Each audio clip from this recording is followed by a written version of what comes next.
Have you ever felt like something was missing in your childhood or even as you grew into adulthood, that there was something off, that you had a little hole in your heart? There was a piece missing. I'm Dr. Trish Leigh. Welcome back to the podcast. Today we're going to break down childhood emotional neglect and its impact on your porn use or the use of explicit matter. Now, that feeling of just something is off can be a result of childhood emotional neglect. So we're going to break that down today, and I want to offer you the idea that we can think of intergenerational trauma and childhood emotional neglect as a weapon or as a tool. And I have a few different experiences that I want to share with you in one way or the other. So I'm going to encourage you at the end of this video, through the brain hack strategy for the day, to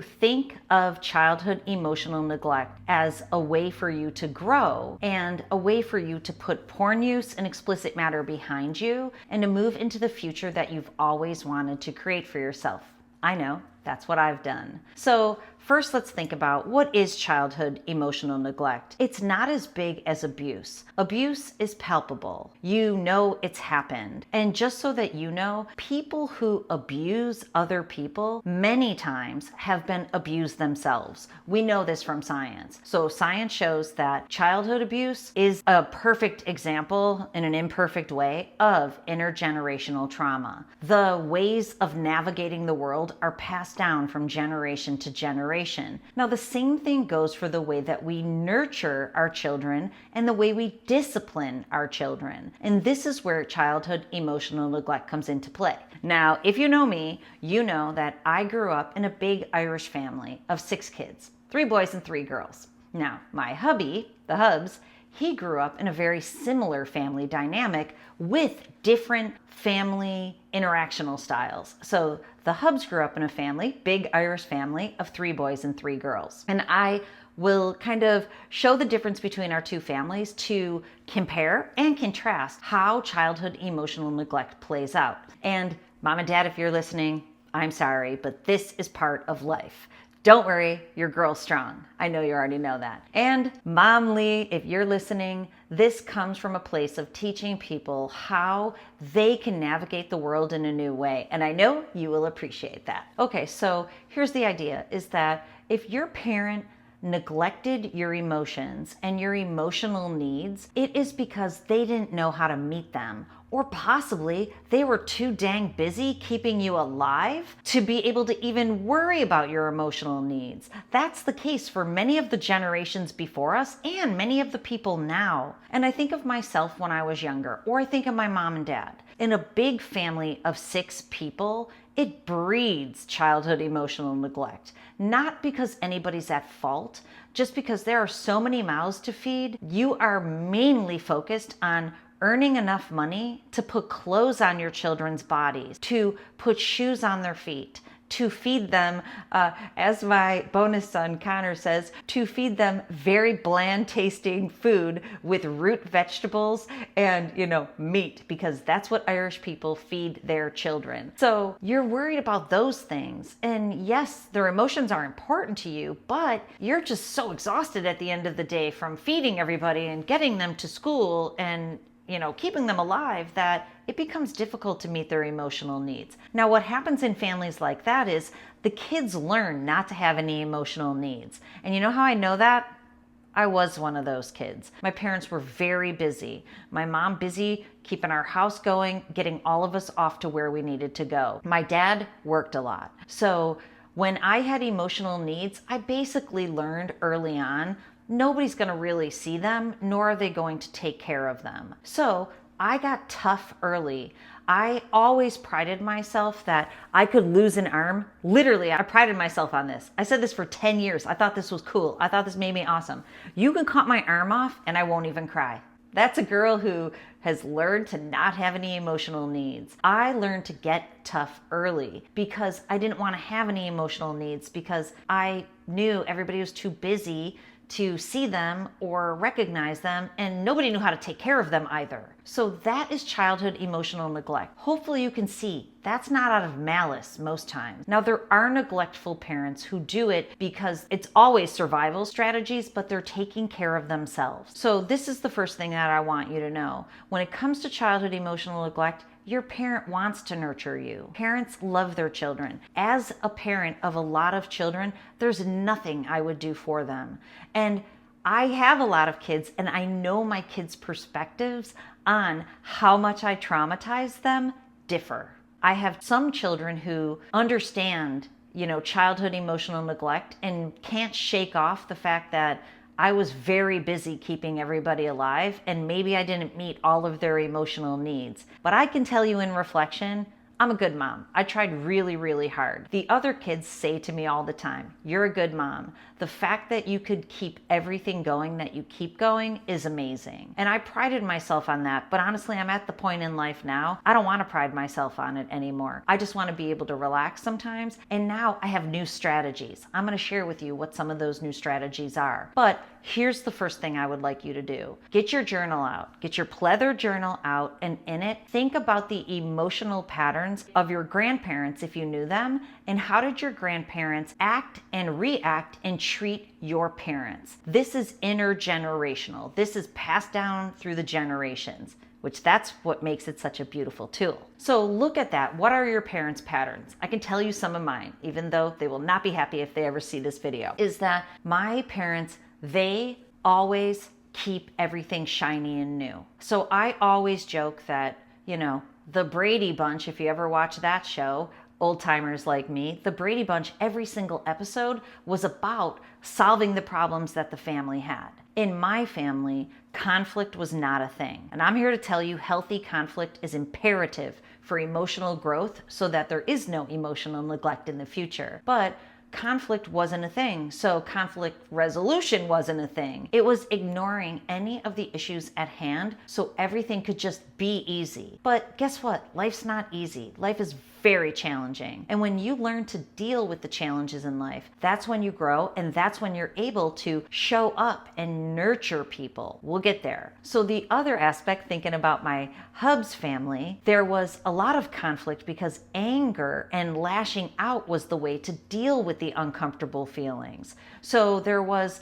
a, get mad, explode, apologize, go back to normal. That was the way of dealing with the emotions in the house because emotions are uncomfortable. Now, let's think about porn use and what does this have to do with any of it? Emotions are uncomfortable. So when you're young, if nobody's showing you how to deal with emotions in a healthy way, and you find porn, or maybe it's alcohol or marijuana or anything else that is numbing and escapism, what you learned was things get difficult and I have uncomfortable emotions, I escape. I click the easy button, my brain becomes drenched in dopamine, I feel good, I forget about the pain, I forget about the conflict, I forget about those emotions that I don't know how to deal with.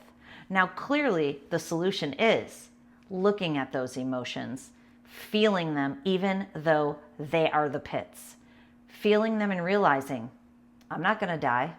Emotions last 90 seconds. We know that from science. And the most amazing thing is if you actually feel them and embrace them, you can let those emotions guide you. And I'm going to give you a couple examples in a second too on that. But you want to feel the emotions and then make a plan or strategy to resolve them. This cracks open the neurorigidity in your brain that holds your brain tight in a trauma mode, and it creates neuroplasticity to get your brain flowing and changeable again. This is how you can leave addiction or compulsion behind. When you're not dealing with your emotions, your brain gets locked up, neurorigid. When you do feel those emotions, let them pass through you, move from problem seeking to problem solving, which that's actually a shift in your brain performance pattern. It creates more neuroplasticity and you don't need to escape anymore. We're also skill building here. I've said that 10 times today talking to my clients. Once your brain's in a better mode, now you need to know how to approach and engage these difficult emotions and these difficult situations in your life. And I'll give you an example without giving you TMI, too much information. The other day, something happened with the hubs. That man was keeping his cards close to his chest. And when that happens, he does go into defense mode. If you ever meet him, it will be amazing for you to see this between us, because he goes into defense mode because he wasn't sharing something with me that he should have. You know, we have honesty and transparency in our relationship. We've been working very hard for a very long time to achieve that. And he was trying to protect me. But I've told him a million times, I don't want to be protected. I need to know what's going on. And I'm an ace at handling my emotions. I got them now. And he's like, it upsets you. And this is what I said to him. That is the appropriate human emotion. When you tell me that thing, it is upsetting. It's okay for me to get a little upset, to be a little sad, to be a little mad, to go off and try to figure it out. That is an appropriate human emotion for something challenging in our life. That is the healthy response. You don't want to see me have that response. That's about him, not about me. But that doesn't mean you withhold information of a thing that we've been working on together because you don't want to see me upset. So he did share all the information about it. Of course, I was totally fine. It's an ongoing situation that we're going to keep on going until we resolve it. So the idea is you learn to deal with those emotions. But this is what happened. I found out that he didn't tell me about it when he should have. Now, old me, who didn't deal with her emotions, guess what I would have done? And I almost did it. I would have stewed and brewed, and I would have waited until he finally told me, but I would have been upset, and I would have thrown some shade. I would have thrown some attitude. This is young me. I would have pretended I was okay, but I wasn't. It would be absolutely palpable that I had a problem. I would be not engaging with healthy conflict by approaching him. I would be putting it off, testing him. He would ultimately fail, or it would go too long, and then now we'd have a big thing between us. Instead of doing that, because I've grown, I'm like, ugh, I know about this thing now, which means I have to approach and engage. I totally wish I didn't, but here we grow again. So I went up to him. I knew he's going to throw that defensive crap at me first, which he did. So I go up to him and I'm like, babe, I know this thing's going on. Why didn't you tell me? We have that whole conversation. And 5 minutes later, we're back on track. 5 minutes, not 5 days, not 5 weeks, 5 minutes later, back on track. And he's like, I'm sorry. I didn't even think of it as dishonesty. I was waiting until you were in a better, it was busy. I was busy. I'm like, I'm always busy. If you're going to wait for me to be not busy, we're never going to talk about it, right? So this is the idea. I can handle my emotions. He has to learn how to handle his own emotions, and we have to improve communication. This is how you break childhood emotional neglect, by dealing with your emotions. Now, when it comes to your parents, it's important to forgive them. This is the tool. You can use it as a weapon against them. You could go, my parents are awful. They didn't help me with my emotions. Or you can go, my parents were trying the best that they can. Brené Brown says that everyone's trying their best with what they have. So your parents were trying their best with their emotional intelligence. And if that included the intergenerational trauma of neglect, if it included abuse, I'm sorry for that. I really am. But this is what I want for you. Break it. You have the ability to break that right now. Instead of doing what they would have done or what old you would have done, in those moments, you have to have pause and you have to go, how do I engage and approach my emotions and move through them as quickly as possible? 90 seconds. You can do it. And when you do it, your brain is free to move into the better mode and you won't need porn. So let's talk about what porn does to your brain too. Now, porn puts your brain in a strained brain mode. It increases stress, anxiety, and it increases feelings of fatigue and overwhelm. This is the very brain pattern that's not able to deal with emotions very well. It's a wired and tired brain pattern. Stressed out, overwhelmed, exhausted. That is the least preferable brain pattern to deal with emotions. It's the one that's reactive. It's the one that gets irritated, gets frustrated, gets angry. That's why it's imperative to stay out of the screen and strain brain comes down. And then every opportunity that you get to do better for yourself and ultimately for the people in your life, you have to take it with new skills. So like I told you, I've said today a lot, we're skill building. This is the skill. This is your brain hack strategy for the day. So we want to create more self-awareness. You figure out what your parents' patterns are. They've likely passed some of them down to you. you figure out what your patterns are. Generally, they show up during stress responses. They can show up in 4 primary ways. Fight or flight. So fight, that's the hubs. Fight, I say to him, babe, why don't you tell me? He yells at me and starts to, throw it back at me. I'm like, dude, I'm not picking it up. So let's move past fight because I know this is stressful for you. My old default is flight. That's why when I want to and fawn, which I'll get to, but that's why I want to cruise out the door and not deal with it. But I'm like, nope, I'm going in. Engage, not flight, move toward. Then there's fight, flight, freeze, you probably know of. Freeze is moving into porn to escape. You don't deal with it. You just hit the pause button, and actually you hit the easy button. You flood your brain with dopamine. You're like, I'll get to that thing later. Freeze. And then fawning is dancing around like a little fawn, a little deer, to try to make everything seem better. My examples were fawn. We don't have a problem. Let's fawn. Let's people please. Let's walk around like nothing's happening. So that is the thing I was going to do. I was going to fawn around while I was stewing and brewing for X amount of hours or days until finally I couldn't do it anymore and I had to approach. Now, ultimately, hopefully next time the hubs will just tell me so that I don't have to even be in that position. That's his emotional growth. My emotional growth is approaching right away, not fawning. I didn't flee, I didn't fawn.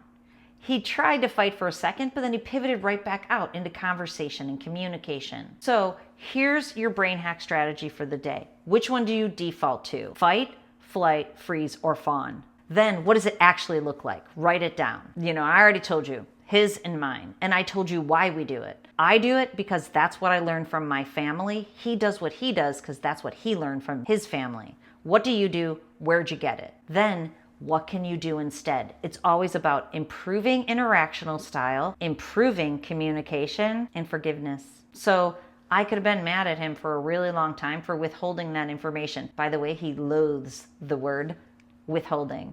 It is withholding information, but I understand he's trying to protect me. I totally get where he's at, so I just immediately go to forgiveness. Moving on, right? This man and I, we have over 20 years, history together. We're going to be married 23 years in a month and a half. So it's not like this is the first rodeo with this. I'm here for the long haul. I got it. I can handle it. And he can handle it. So figure out what you do. Now, if you're in a relationship, figure out what your partner defaults to. So the next time your partner's doing his or her thing, you can identify it and you don't have to get mad. You don't have to escalate. You can engage in healthy conflict. You can go, babe, I can see you're stressed out. I can see what's going on with you. Let's talk about this. And understand if they can't talk about it or if you can't talk about it, it's because your brain is so dysregulated. You're so far away from optimal, you can't deal with those emotions. Wired and tired. Now, at the core of porn addiction and of childhood emotional neglect that is unresolved is a dysregulated, dysfunctional brain performance pattern. That's the work that I do when I help people. I can identify it on a QEEG brain map, and then I can set very specific protocols using advanced technology in my own proprietary app, Dr. Trish Leigh. I can use this app that I can set protocols to adjust your brain performance pattern into the optimal mode. And it doesn't put anything into your brain. It teaches your brain to work better. It's called neurofeedback. You can check it out on my website. But what happens is when your brain's in closer to the optimal performance pattern, now you can deal with your emotions. You don't have to escape anymore. It is the key to long-term success of staying away from porn. A person asked me today, and I'm going to make a video on it. Once an addict, always an addict? And my answer was no, 1000% no. And I know other people don't say this and they don't agree with me, but recovery is a process. It has a beginning, a middle, and an end. And if you actually recover your true self who no longer has those unresolved wounds, that version of you, the real you, can shine through. And once you get there with a regulated brain in your skull and a healed heart in your chest, and you're on purpose in your life, there's no need for porn anymore. That's the truth. So if you're looking for help on the journey, please go over to drtrishleigh.com. And as always, control your brain, or it'll control you. I'll see you next time.